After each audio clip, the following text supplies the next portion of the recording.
Filosofia é o tema deste último bloco do programa de hoje. Conversamos com o Vítor Salles Pinheiro, que é professor, é doutor em filosofia, e é sempre muito bom conversar com o Vítor quando ele vem aqui, né, Vítor? Te agradeço muito você ter vindo mais essa vez para falar uma notícia tão boa, né, que é a reedição dos Diálogos de Platão. E aí eu queria que você falasse exatamente desse projeto, porque esses volumes todos, esses 18 volumes dos diálogos já foram publicados lá na década de 1970. E agora vocês voltaram com esse projeto, é isso? Exatamente. Prazer é meu, agradeço. É sempre uma alegria estar presente aqui, divulgando a nossa cultura, produzida, como o Tobias falou, de alto nível no Pará. O que acontece é que o Carlos Alberto Nunes era um maranhense, que era médico, e tinha muito talento literário. Então ele foi traduzir Shakespeare na década de 50. Em 55 ele publicou o teatro completo de Shakespeare, inclusive os sonetos. E entrou na Academia Paulista de Letras, se radicou em Sorocaba e passou a estudar literatura clássica e percebeu que o Brasil não tinha boas traduções dos grandes autores clássicos. E a começar por Homero, que é o pai da literatura ocidental. Então ele traduziu a Ilíada e a Odisseia de uma forma extraordinária. E aí imergiu na cultura grega e traduziu toda a obra de Platão, que são mais de 30 diálogos, são 10 cartas, tem apócrifos, tem definições, e ele resolveu traduzir tudo. E, em homenagem ao seu sobrinho, o professor Benedito Nunes, ele doou esse patrimônio à Universidade Federal do Pará. Eu lembro que você falou isso aqui, acho que ano passado ou retrasado, não foi? Foi. Esse trabalho. Então, o professor Benedito Nunes passou a ser o herdeiro desse patrimônio como coordenador da edição, e a editora da UFPA ficou incumbida de publicar tudo. E começou, então, em 73, a publicar toda essa edição, que ele traduziu na década de 60. Isso é muito difícil, é muito trabalhoso, porque passa por um processo lento de tradução manuscrita, de um original de imprensa datiloscrito que vai para a editora, uma primeira versão de copydesk da editora, volta para o tradutor, que faz correções, e isso tudo, uma quantidade muito grande e um texto que é filosoficamente muito rico. Então, que exige muita atenção, porque cada palavra, como na poesia, é decisiva para o significado do que está sendo traduzido. Isso exigiu dele um conhecimento muito profundo do grego clássico, de Platão, e também do português. Então, o valor dessa obra não é só para os estudiosos de filosofia, técnicos, digamos assim, mas é aqueles que cultivam a literatura brasileira, portuguesa. Então, a editora da UFPA, depois desse primeiro empreendimento, continuou reeditando, mas nunca tinha conseguido reeditar toda a obra. Até que, recentemente, eu e o professor Benedito Nunes propusemos que dessemos ao Carlos Alberto Nunes uma edição que ele merece. Platão, o maior filósofo, o primeiro grande filósofo da nossa tradição, e o Carlos Alberto Nunes, merece uma edição acurada, cuidadosa, zelosa, né? Capa dura, bilíngue. E a gente está tentando fazer essa edição que tem 18 volumes. Pois é, aqui, Daniel, mostra aqui, por favor, aqui alguns desses volumes, porque são 18, e esses volumes integram, quer dizer, faz parte deles as cartas, os diálogos, tudo que você falou no início, né? É completíssimo. Exatamente. Bilíngue, grego-português. Exatamente. Dessa vez com um prefácio, a primeira edição, que o professor Benedito Nunes escreveu na década de 70, um prefácio à edição bilíngue, uma nota explicando os critérios de edição, uma introdução para cada diálogo, uma fonte muito legível, um livro extremamente agradável de ser lido depois de vários estudos de diagramação. E bem atual, não é isso? Sempre. A editora da UFPA está realmente de parabéns, com a participação imprescindível do professor Plínio de São Paulo, que é um dos grandes editores do país, que colaborou para isso, né? Nós temos também um revisor de primeira qualidade, cujo nome é Aristóteles, aliás. Este aqui que eu estou mostrando, que é o que nós vamos sortear, esse é a Apologia de Sócrates. Esse você resolveu sortear este, porque aqui seria como se fosse uma introdução à obra do Platão, é isso? Isso é um testamento da filosofia. Sócrates foi condenado pelo Tribunal Democrático por corromper a juventude, por não ser fiel aos deuses da cidade, e ele se defende perante o tribunal, a apologia é uma defesa da vida filosófica. E ele afirma, se eu tivesse 1000 vidas, 1000 vezes eu morreria pela filosofia. Então é a melhor introdução possível à filosofia platônica. Mas vai dizer o seguinte, Renata, se a gente está aqui sentado, dialogando, a gente está rendendo tributo a Sócrates. A filosofia nasce de uma conversa, de um tema essencial, como a política, como a música. A filosofia é o pensamento das coisas reais da vida cotidiana. Só que é uma conversa que começa a ser concentrada, começa a ser minuciosa e começa a trazer conceitos. Isso que é a filosofia. Quando a professora Juliana, de quem eu tive a honra de ser aluno, responde, isso é democrático, isso é cidadão, isso é plural, isso aguça o espírito republicano. Esses são conceitos, democracia, pluralismo, cidadania, república, esses são conceitos. O que a filosofia passa a fazer é tentar entender o significado de cada conceito e fazer uma dialética entre esses conceitos para que a gente possa pensar as coisas da vida. O objetivo da filosofia é viver bem, é entender melhor como as coisas funcionam na prática, efetivamente, e poder dialogar a respeito das coisas. Mas por que você disse agora há pouco que Platão foi o, como é que você disse? O fundador da filosofia ocidental, né, desse pensamento ocidental, e não Sócrates? Exatamente como Confúcio, grande sábio chinês, como Jesus Cristo, da nossa tradição ocidental, Sócrates nada escreveu. Os analetos de Confúcio são escritos pelos seus discípulos.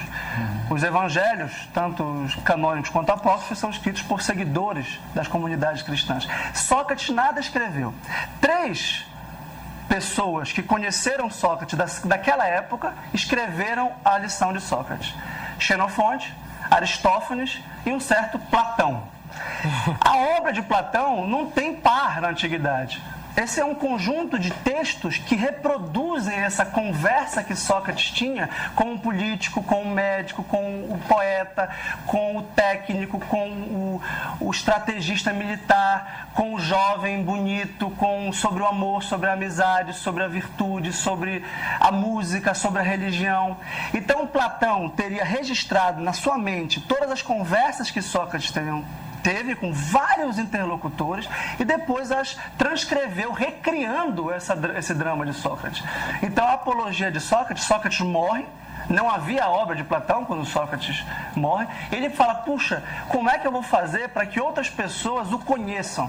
E tem mais, conhecer Sócrates é conversar com Sócrates, é ser provocado por Sócrates, porque a gente vive num estado de letargia intelectual em que a gente acha que não, está tudo bem, eu sei o que é amizade, eu sei o que é amor, eu sei o que é justiça, eu sei o que é beleza. Sabemos mesmo o que é a beleza, o que é a verdade, o que é o conhecimento, quem é Deus, como tratamos com Deus, a virtude da piedade tratada no Eutífron, por exemplo. Então, Platão começou a registrar por escrito essas conversas que Sócrates tinha com vários interlocutores para que outras pessoas pudessem conversar com Sócrates e ganhar essa virtude da reflexão, da especulação. E com isso, a obra de Platão passou a ser o maior tesouro da filosofia. Todos que vieram depois de Platão, a começar por um discípulo talentosíssimo dele, que é Aristóteles, que é o segundo gigante da filosofia clássica, tiveram na obra de Platão o combustível do pensamento. Então você começa a pensar estudando Platão. É por isso que o Carlos Alberto Nunes percebeu que o seu sobrinho tinha enorme talento intelectual, porque... O professor Benedito Nunes, né? O professor Benedito Nunes, porque no final da década de 60, o Bené publicou O Dorso do Tigre, em 69, que era um diálogo com a filosofia contemporânea e com a boa literatura produzida na época, a partir de Platão. Ou seja, inserindo o pensamento literário brasileiro numa tradição milenar e universal. Exatamente para dar isso que o Tobias acabou de explicar, um oxigênio universal para a inteligência literária brasileira. Então, com isso, ele presenteou o sobrinho com essa obra, que é nossa, no sentido de sermos paraenses, da Universidade Federal do Pará, mas também é do Brasil, em geral. Claro. A filosofia, ela se notabiliza pela inquietude, né? Pelo questionar, pela postura crítica. Nada mais atual do que isso, né, Vitor? Sem dúvida. Necessário, né? Sim. Já que falamos aqui da reforma política também, né? Pois é, quando a gente falou da reforma política, você falou no processo aí de editoração do livro, eu lembrei do processo de aprovação da emenda constitucional, que é mais ou menos a mesma coisa, né? Vai, volta, confere, edita de novo, enfim. Sem dúvida, a gente vive numa sociedade saturada de informações. A gente aparentemente tem acesso a todas as informações, basta colocar na internet. Mas não filtra elas, né? Mas não filtra, e não criva. pensa sobre elas. Não né? pensa, não medita, não né? Não pensa, nós absorvemos muito ela, rapidamente as informações, mas nós não refletimos sobre aquelas informações. Isso me preocupa demais, porque nós acabamos padronizando comportamentos, porque existe uma imposição, seja lá de quem for, quem quiser, que esteja usando os meios virtuais, você tem razão. E nós acabamos por adotar. Mas lembra que retiraram propositalmente filosofia da matriz curricular do ensino médio no Brasil. Talvez exatamente para a gente ter essa postura tranquila. Eu sei o que é o amor, então eu não vou mais refletir sobre o que é o amor. Eu sei o que é política, eu sei o que é governo, então isso não me inquieta mais e eu não faço exatamente esse crivo, essa postura inquieta, não procuro buscar os porquês. São problemas de uma sociedade democrática, tal como Platão viveu na sua época. Dois problemas básicos. Primeiro, um excesso caótico, babélico de informações que nós não conseguimos mapear, nós não temos uma cartografia das ideias, das ideologias, das compreensões religiosas, estéticas, então nós estamos perdidos e confundimos Carlos Gomes com Villa-Lobos, com Valdemar Henrique. A gente não tem critérios para organizar o pensamento musical, o pensamento político, o pensamento filosófico. E em segundo lugar, Platão também percebeu uma autoridade inquestionável de certos intelectuais que detinham o poder da palavra, os sofistas, que tornavam qualquer argumento pela retórica válidos. E Sócrates começou a impugnar a validade de certos argumentos que, nada obstante, parecessem muito belos, muito bem formulados, e muito embora tenham sido formulados por autoridades intelectuais, não tinham consistência. Tão atual, né? Eram persuasivos pela Sempre forma. atual, né? Sim, na verdade, Schelling, um grande filósofo romântico alemão, dizia que cada geração tem um Platão que a define. Então, a atualidade de Platão ela é perene, porque Platão trata, como todo grande clássico, de temas profundos da alma humana, como a morte de Sócrates. Que sociedade é essa que mata o mais justo dos homens? Né? Então, o que é a verdadeira amizade? O que é o verdadeiro amor? O que é a justiça política? A democracia é o melhor regime político? Vamos dar uma vezinha para o telespectador com essa sua pergunta. O professor Paraguaçu cumprimenta Barradas. Ele diz que fica alegre em vê-lo de volta sem censura. E também pergunta como pode adquirir esses volumes. Esses volumes eles vão ter distribuição nacional, principalmente pela Livraria Cultura, que é a maior livraria do país, no site www.livrariacultura.com.br, mas também na nossa editora da UFPA, no campus Guamá, e também nos outros pontos de venda, na livraria Fox Video e nas livrarias em geral. Né? No site da UFPA, ufpa.br/editora, também pode ser adquirido. Temos mais algum? Tem sim, a Nalu Batista. Ela pergunta qual a importância da filosofia platônica para a ciência do direito na atualidade. Olha, juntou as duas pautas. Muito bom. Direito, a reforma política. Essa pergunta é excelente. Bem, a principal importância do pensamento clássico em geral, do qual Platão é o principal expoente, é a recuperação da ideia de lei natural. Né? A gente vive num clima de relativismo jurídico em que os direitos humanos, que são a base dos ordenamentos jurídicos atuais, carecem de uma consistência no campo da realidade da natureza. Então, a ideia de lei natural como fundamento dos direitos humanos, que é tributária do pensamento clássico, platônico, aristotélico, agostiniano, tomista, né? Certamente ajuda a refletir sobre o que seria universal dos direitos humanos, num momento em que a gente assiste à fragmentação e à pulverização do discurso dos direitos humanos em nome de um relativismo culturalista.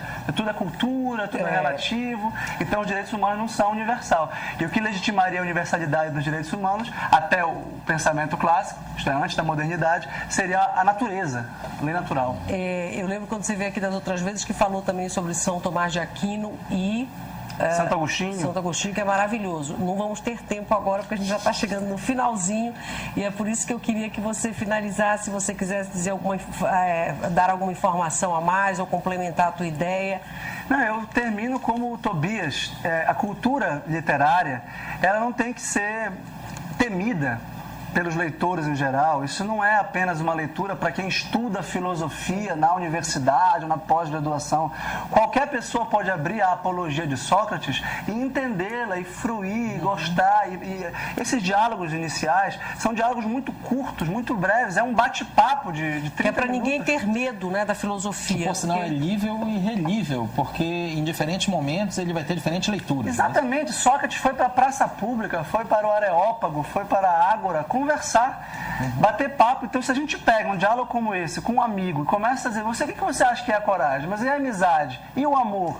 Né? Então, a gente pode exercitar a filosofia, o amor platônico, né? Primeiro de uma forma espontânea. Você tem que vir aqui um dia explicar o amor platônico. Isso. Com o maior prazer. Isso aí foi já dá... inevitável. Desde que você falou no amor, foi inevitável. Que virou aquele amor exatamente. Que não é declarado, que fica guardado, mas você tem que vir um dia aqui. Olha, só para você ter uma ideia, no banquete de Platão há 7 discursos sobre o amor. Nossa. Então, o amor platônico é o sexto, é um deles, e está numa dialética com outras Quando formas. Quando acabar agora o programa, você vai explicar.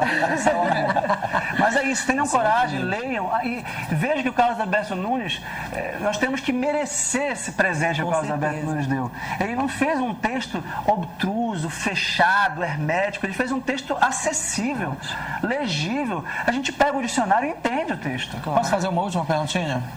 E-book. É o projeto?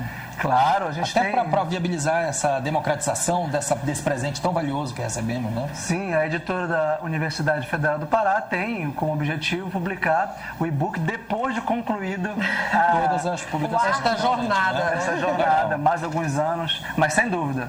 É um objetivo nosso, sim. Legal. Muito bom, viu? Ótimo quando você vem aqui, vem outras vezes. Parabéns.